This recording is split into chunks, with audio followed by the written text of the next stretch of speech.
నిన్నటి దినం అనగా 27/12/2025 నైట్ 10:30-11 ఇక్కడ ఒక గొడవ జరిగి దానిలో ఒక అతన్ని ఒక 7-8 మంది కలిసి బాగా కొడుతున్నట్టు, కొట్టి కాళ్ళతో చేతులతో కొడతా ఉన్నట్టు సోషల్ మీడియాలో ఈరోజు అంతా వైరల్ అవుతూ ఉంది.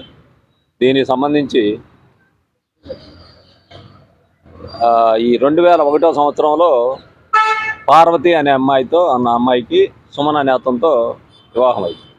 ఈ పార్వతి అనే అమ్మాయిది స్వర్ణభారత్ నగరం, ఈ సుమన్ అనేవాడిది హనుమాయి నగర్ ఫస్ట్ లైన్. వాళ్ళు ఇక్కడ ఈ హనుమాయి నగర్లో కాపురం ఉంటా ఉన్నారు. 2001లో మ్యారేజ్ అయినా సరే వాళ్ళకి పిల్లలు లేరు. అట్లాంటి పిల్లలు ఈ సుమన్ అనే అతనికి అనిల్, సునీల్ అనే అతను అన్నదమ్ములు ఉంటాడు.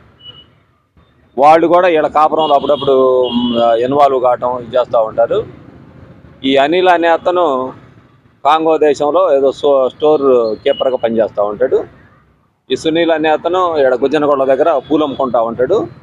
ఈ పార్వతి భర్త సుమను ఈ ఫ్రూట్స్ వ్యాపారం చేస్తూ ఉంటాడు. అయితే దీనికి సంబంధించి నిన్న ఈ కాంగోలో ఉండే అనిల్ అనే అతను ఈ పార్వతి వాళ్ళ అన్న గణేష్ అనే అతను ఫోన్ చేసి వాళ్ళ మాట పెరిగి తిట్టుకుంటారు. తర్వాత ఈ అనిల్ తమ్ముడైన సునీల్ ఈ గుజ్జనగొండ దగ్గర ఉండే అతను వాళ్ళ తమ్ముడు సుమన్ దగ్గరకు వచ్చి వీళ్ళిద్దరు కలిసి ఈ గణేష్ ఫోన్ చేస్తారు. అంటే పార్వతి వాళ్ళ అన్నకి ఫోన్ చేసి నువ్వు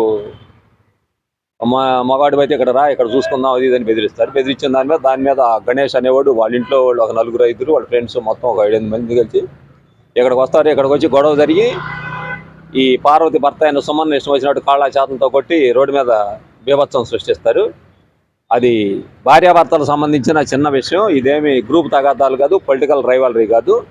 భార్యాభర్తల మధ్య జరిగిన కుటుంబ సంబంధించి గొడవ ఇది.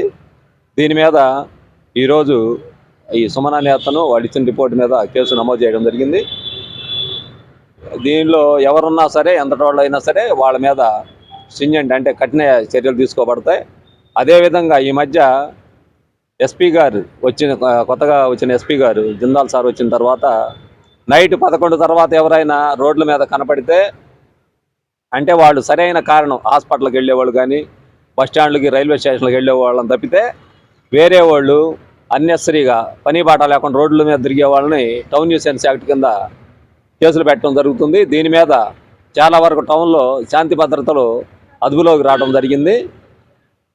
ఈ మధ్య నైట్ తిరిగే వాళ్ళు కూడా చాలా తగ్గిపోయారు. కానీ నిన్న ఈ ఓన్లీ కుటుంబానికి సంబంధించి జరిగిన గొడవ ఇది, వేరే ఏమి కాదు. వీళ్ళ మీద కూడా కఠిన చర్యలు తీసుకొని ఎట్లాంటి పునరావృతం కాకుండా ఎవరైనా ఎట్లాంటి పిచ్చి పనులు చేసినా, ఏదైనా తగువులకి గొడవలకి దిగినా సరే వాళ్ళ మీద కఠిన చర్యలు తీసుకుంటున్నాం. అదేవిధంగా రేపు 31వ తారీఖు రాత్రి ఎవరైనా సరే ఈ బైకులు సైలెన్సర్లు తీసి పెద్ద సౌండ్ చేస్తా జనానికి ఇబ్బంది పెడతా, అదేవిధంగా కేకులు కట్ చేయడం, రోడ్ల మీద ఎట్లాంటి జనానికి ప్రజలకు ఎవరైనా ఇబ్బంది కలిగించే పనులు చేసినట్లయితే వాళ్ళ మీద చర్యలు తీసుకోవడం జరుగుతుంది. వాళ్ళ మీద తగిన సెక్షన్ల కింద కేసులు కూడా నమోదు చేసి వాళ్ళ కోర్టులో పెట్టడం జరుగుతుంది. కాబట్టి ఈ విషయం అంతా గమనించి ప్రజలు శాంతియుతంగా వాళ్ళ ఇళ్లలో వాళ్ళు నూతన సంవత్సర వేడుకలు జరుపుకోవాలని పట్టాపురం పరిధిలో ప్రజలందరికీ విజ్ఞప్తి చేస్తా ఉన్నాం.